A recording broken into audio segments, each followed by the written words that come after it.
orúkọ mi ni Adesina Taiwo James. Kí ló kọ́ lè ṣe yín? Mabod band kina band and mortuary wa. Mortuary wa láti ṣe. Mortuary wa láti ṣe àbí. Ẹ̀yin kọ́ ní bẹ̀ ní. Àwa máa wọn play ni. Ẹ̀yin máa wọn play ni. Ẹ tó mélòó ní your group? Ní group àbí.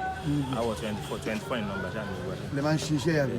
Iṣẹ́ èèyàn máa ń kọ́ ni àbí èèyàn kan lẹ́bùn ẹ̀? Èèyàn kọ́ èèyàn dẹ̀ lẹ́bùn ẹ̀ náà o. Èèyàn ò lè kọ́ èèyàn dẹ̀ ní lẹ́bùn ẹ̀. Àti bẹ̀rẹ̀ náà ni èèyàn abẹ́rẹ́ láti ibì kan láàrin wa bí ẹni tó ṣẹ̀ bẹ̀rẹ̀ wà ń bẹ̀. Nínú àtàjọ ń ṣe ẹni tó ṣẹ̀ bẹ̀rẹ̀ wà ń bẹ̀ tipẹ́tipẹ́ ọ wà ń bẹ̀ láàrin wa náà. Mo rí pé ẹni tó lead nínú ọmọ kékeré ni. Tó lójú kọ̀ọ̀kan ẹ̀ báwo lójú oúnjẹ ó ti dé tipẹ́tipẹ́ làbáwò ló jẹ́. Ó ti dé tipẹ́ ó dẹ̀ ṣe bẹ̀rẹ̀ ní ṣùgbọ́n ká sọ pé yẹn lẹ́bùn ẹ̀ ó dẹ̀ mọ̀ ṣe. Ọlọ́run ó ti mọ̀ kó tó dọ̀dọ̀ yín. Ó ti mọ̀ kó tó dọ̀dọ̀ wa náà ṣùgbọ́n Ọlọ́run ti wá ràn án lọ́wọ́ sí bó ṣe wá dọ̀dọ̀ wa náà. Kí ni tẹ̀ ń fọn ẹ? Kí ni ìwé sax àbí kí ni? Trumpet ló ń kọ́ trumpet lè ń pe tí a rè. Ṣé tí yẹn bá jẹ́ trumpeter láti ta ó lè darapọ̀ mọ́ yín? Ó lè darapọ̀ mọ́ wa. Báwo ni procedure náà nǹkan tó máa tẹ̀lé? Kò sí procedure náà ṣùgbọ́n ní organisation wa ní rules and regulations tí a máa ń tẹ̀lé because we are very disciplined. Gbogbo àti à ń ṣiṣẹ́ náà kò ṣe pà níṣẹ́ ọwọ́ kọ̀tà pà à ń ṣe salary ẹ̀ náà. Most of we are salary and like me like this I'm also a journalist. Wow. I'm also a journalist. Most wọn wa ọlọ́pàá wà láàrin wa most wa àmọ̀tẹ́kùn wà ní àárín wa most wa oníṣèjọba wà ní àárín. So wẹ́wẹ́ lè nìkan lẹ́kan ṣe. Ṣe pé lè nìkan ṣe salary and most wa ọlọ́mídé níṣẹ́ owó ẹ̀. So passion lélẹ́yìí o tó tó à ń gbowó. Akọ̀fin catch fún láàrin weekend wa kò fi ń pawó sọ́wọ́. Ṣé tẹ̀ ṣe èèyàn ń gbókù èèyàn tẹ̀lé òkiri òkú nǹkan ọ̀wọ́ ló kù ẹ̀rọ ẹ̀ báyìí ni. Máa tún pa tó bá jí sà. Máa tún pa tó bá jí torí kò sí kọ́kọ́ ń bẹ̀. Kíní tí à ń wò yìí ó ti digi. Ó ti digi kò sí kọ́kọ́ ń bẹ̀ sà. Kò dẹ̀ sí nǹkan tó ó fẹ́ dẹ́rù fún wa bẹ̀ kò sí. Ẹ wàá lálàá kẹ̀kẹ́ ẹ̀ bẹ́ẹ̀ àbẹ́rẹ́ ti lọ gbókùn bí kẹ́lẹ́ pé. Láì ṣe mú pa ẹni tó pàkó gan ò lálàá kò ṣe mú pa kò sí nǹkan kan bẹ̀. tó ń ṣe fàájì ara yín lẹ́yìn jó ni. ẹnìkan bá ṣe lè rọtí fún wa lẹ́nu ẹ ṣì máa rọtí fún wa lẹ́nu náà tí a ṣì máa mú sa. ẹ máa mú tí bẹ́ẹ̀ gidi gan. bá sí kíṣẹ́ kan wà kó máa ní ewu ló wà ń bẹ̀.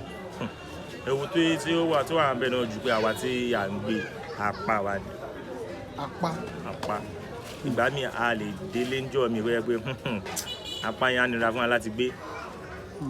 àwọn iṣẹ́ mi dẹ̀ like bí ẹgbẹ́ fún instance bí àwọn iṣẹ́ bí aláwo àwọn iṣẹ́ aláwo mi tẹ́ pé wọ́n ti máa ń wá pé a gbọ́dọ̀ gbéṣẹ́ ṣùgbọ́n ọmọ olókùn tó wá gbéṣẹ́ fún wa ṣe bówó tiwa ni a fẹ́ gbà. àwọn aláwo tó jẹ́ aláwo yẹn lè ní a máa gbé wọ́n lè ní ká máa gbé gbéṣẹ́ yẹn pé àwọn aláwo ẹgbẹ́ wọn ló máa gbé bọ́ ọmọ olókùn tó bá jẹ́ Christian tàbí Muslim tó bá ní ọmọ bíẹ́dà lọ́ọ́ fẹ́ kọ́ gbéṣẹ́ yẹn o àwa dẹ̀ gbé torí wa tí a fẹ́ gbà ṣùgbọ́n àtúbọ̀ tí ò ní dáa.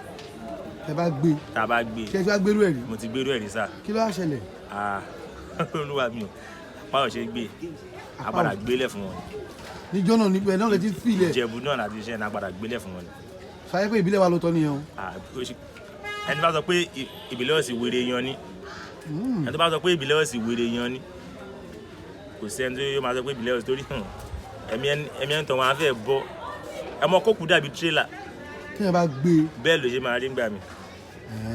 Igi ló wo ni àbúkù ló wo. Àti ẹ̀mọ̀ tí ó wo ń bẹ̀ nítorí kò ń ṣe òye tiwa àmọ́ tó wo ń bẹ̀ àṣà mọ̀ pé àṣefẹ́ wọn agbélẹ̀ fún wọn padà ń jẹ́ òun. Ìwọlé aṣọ tẹ́ pé ẹ̀kan owó yìí tẹ́ pé òbítíbitì owó ni. Àbítíbitì owó. Owó ń bẹ mi kí ni ba. Iṣẹ́ náà papọ̀ náà a lè iṣẹ́ mi kò yẹ pé a máa pa iṣẹ́ mi kò yẹ pa iṣẹ́ tá a ṣe tá a pa ó kan tó yẹ pé àápá tọ́mọ ya 500,000. Níbi ẹ ti ń jó iná. Bẹ́ẹ̀ mo sọ fún yín sà. Àtọ́lọ́ máa bá a ṣe a lè ríṣẹ́ mi tí a máa pa bá ju bẹ́ẹ̀ yẹn láti lọ iṣẹ́ mi Ṣàngó tó yẹ pa jù yẹn lọ kò dẹ̀ ṣe Abẹ́òkúta nìkan láti ṣe àmà travel yìí ni. Lọ ṣe tó bá ti ná fún ìlàbí owó tó ti gbà fún pé wẹ́yà. Owó tó gbà lọ́tọ̀ àti owó tó máa ná lọ́tọ̀ owó tó ná lọ́tọ̀ à ń pa close to 500,000 nígbà míì sà. Owó dẹ̀ kí ló dájálẹ̀ láàrin yín. Kí lẹ rí? Owó ń dájálẹ̀ láàrin yín. Nínú company ti àwa o kò sí irú ẹ̀ tọ́ra wà ní discipline. Olórí òjòrí ni o ti bá yẹ máa pín. Àti mo bá yẹ máa pín everybody máa pín dọ́gba kò sí pé seniority wà bẹ̀ dọ́gba. Bẹ́ẹ̀ ṣe wà sà òkú lẹ́yìn jẹ ẹ gbọ́dọ̀ káwọn yẹn máa kú o. Dókítà náà máa gbàdúrà kí èèyàn máa sìkì náà adé tó máa gbàdúrà àlàáfíà fún yàn irú èmi ní sinmi ní journalist máa fẹ́ gbàdúrà fẹjọ́ náà. Máa fẹ́ gbàdúrà fẹjọ́ máa tún máa gbàdúrà pé Ọlọ́run máa ṣọ́ ìjáde àti ìwọlé tèmi torí mi ní fẹ́ kí èmi bá wọn pa ni kí máa wọn nípìn nínú ẹjọ́ náà bọ̀ máa gbàdúrà fẹjọ́ ẹni tó jẹ́ dókítà náà a máa gbàdúrà fún kí patient wá náà náà bóun ni bí àná ṣe a máa fẹ́ ní client òkú á dẹ̀ máa kú ẹ̀bùn ẹni tó máa kú àdàgbà inshallah. ǹjẹ́ inú àwọn obìnrin tiẹ̀ dùn sí iṣẹ́ tẹ̀ ṣe? ṣé gan sà ní Nàìjíríà ti ya wà yìí ṣé ok mo sọ pé journalist ni mi ṣé at my age ṣé máa padà lórí lọ máa bèrè owó oúnjẹ ní àwọn òbí mi ìtọ́sọ́nà nìkan ni àwọn òbí wa need for now kọ́ máa tọ́ wa sọ́nà kọ́ máa pò wá kọ́ máa ní báwo ní life wa báwo ní kíní kan wọn ò lè dictate pé iṣẹ́ báyìí ní ká ṣe àfi tó bá yẹ pé àwọn fúnra wọn ti níṣẹ́ lẹ̀ pé iṣẹ́ báyìí o a máa yẹn ní 200,000 fún ẹ lóṣù 200,000 fún income ká. iṣẹ́ tẹ wá ṣe yìí áfíríkì ìdí rẹ̀ máa ń rí lóṣù ìjọba bá lẹ tó ilé ìpọ̀ tó ń pọ̀ ó mọ́ tó bí èlò. ìyẹn ní mi tí n bá ní kí n dáhùn máa kọ́ fún yín ní lẹ́sẹ̀ a certain amount kan because láàrin ọ̀sẹ̀ ìgbà míì tí iṣẹ́ bá wá mo ti ṣe ní ẹ̀mẹ́rin lọ́sẹ̀ rí mo ṣiṣẹ́ Monday mo ṣiṣẹ́ Sunday gan agbókun Sunday. ojú ti ṣe bọ̀ Monday wọ́n mọ̀ ń gbókun Monday ní ọjọ́ ajé. agbókun Monday agbókun mọ́ any day àti gbókun Monday ní ojú ǹjọ́ tí yàn sọ bìtìbìtì owó ìjọba nìkan ajé apá àgbákan owó oúnjẹ òní. àgbákan owó oúnjẹ òní ìbàdàn apá àgbákan owó oúnjẹ òní. iṣẹ́ tẹ gbádùn gan ni. gbádùn ẹ̀ àti gbádùn ẹ̀. kí ló yẹ fi gbádùn ẹ̀. ní tèmi ní ìsinmi lè ní fẹ́ fi iṣẹ́ ìdúná mọ́ lọ́wọ́ kò jù àfi tó bá yẹ pé mo ní ọ́fíìsì ní pé ok mo ti ní ọ́fíìsì mo ní mọ́túárì mo gba àwọn èèyàn síbẹ̀. a máa sọ̀rọ̀ débẹ̀ náà. ló máa jẹ́ bẹ́ẹ̀ ṣùgbọ́n láàrin lóṣù fẹ́ẹ́ bá mọ̀ nǹkan tó ń ṣe o tẹ́ ẹ pé kò jẹun yánmayànmá o a sì máa rí tó bá lè pawó tó bá lè tọ́jú arí tó 40 ṣe bá wá bẹ́ẹ̀ ni mo sọ fún yín ẹlòmíì nǹkan pàjù sálárì ẹ lọ. bọ̀bọ̀ ìdákun. ṣe ara lóṣù kan. tẹ́ẹ̀ni lọ tẹ́ òkú òkú dáàni jáde kúrò lé ara. òkú rárá kò sí ẹgbẹ́ gbòkú. àní jáde dàbí tí a bá dé já ẹni a lè má lọ ju ẹ̀ẹ̀mejì lóṣù lọ ká pàjù sálárì mi lọ. iṣẹ́ kìí ṣe yìí ọlọ́pàá kò sí ẹ̀yìn náà wọ́n pè yín o ṣáà mùsùlùmí wọ́n pè bá. mùsùlùmí máa ń pè wá á ti gbókun mùsùlùmí lọ Ṣàgámù ìdá àkọ́bá wọn gbé lọ tàdé padà. gbogbo àwọn èyí jó ń tiwọn. àwọn ń jó àkọ́bá wọn fi kásikẹ̀tì gbọ́ àdẹ̀ gbé kónú àdẹ̀dà kásikẹ̀tì wá padà. ṣé mo torí Ọlọ́run lọ ni mi torí Ọlọ́run lọ sá kò sí jó bọ̀ a máa gbó wa náà àwọn tó gbé máa gbówó a máa san mọ́tò a máa san kásikẹ̀tì kò ní sí display fowó ṣùgbọ́n a máa gbó wa gbé a máa yẹn gbòkú wa. lára àwọn tí a máa ń jẹ́ pé wọ́n sábà ṣe àwọn èèyàn lémọ̀ náà ni kí ẹ gbòkú sápá ẹ gbèsè lẹ́lẹ̀ ẹ dára kẹsì gbogbo ẹ̀ ìjókòó jẹ ìjábọ̀ rí. kò jábọ̀ rí mi ò ní complaint wa ọkọ̀ ẹ bá jábọ̀. kò ṣe máa ń jábọ̀. èmi ò mọ̀. láti kò ṣiṣẹ́ tí ẹ bá ń ṣe ìyẹn máa wọ pé ká ṣáájú ẹ náà máa wẹṣẹ o àbí ká àbí. mi ò ń wẹṣẹ o èmi ò ń wẹṣẹ actually kérúbù lèmi ń lọ tó mi ò ń wẹṣẹ mi dẹ̀ ń ṣe gbogbo nǹkan bẹ́ẹ̀ ṣùgbọ́n tá a bá rí ibi tó yẹ pọ́nkàn ti jókòó tí wọ́n ṣe àdúrà tó bá yẹ pé bu lọ́tọ̀ bàbá wọn là kó la kó. kẹfì mọ hot. má ṣe ibi tí wọ́n ṣe ń lo bí yìí ń lo fa.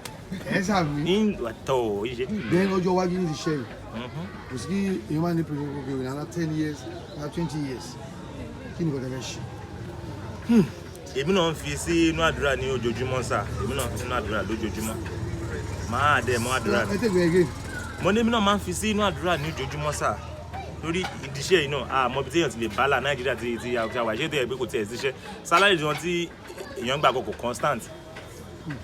constant as a journalist ní ìsìn àmà ní nǹkan tó yẹ fún mọ̀ọ́sọ̀ is brown envelope tá a bá jáde nǹkan tó yẹ fún wa nìyẹn tó ti ṣe ó ti ń sàbọ̀ ní ìdí iṣẹ́ yìí sà èmi gbàdúrà kí ní funeral house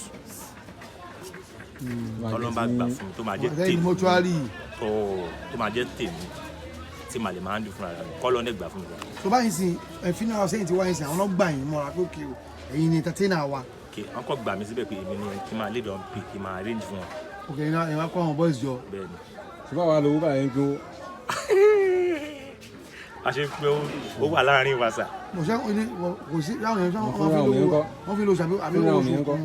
ẹ̀wọ̀n lè bí fún wa ní owó oṣù irú àwa nìsín àgbowó oṣù ó depend níbo mi wọ́n máa ń gbowó oṣù arrangement tí àgbà is like booking.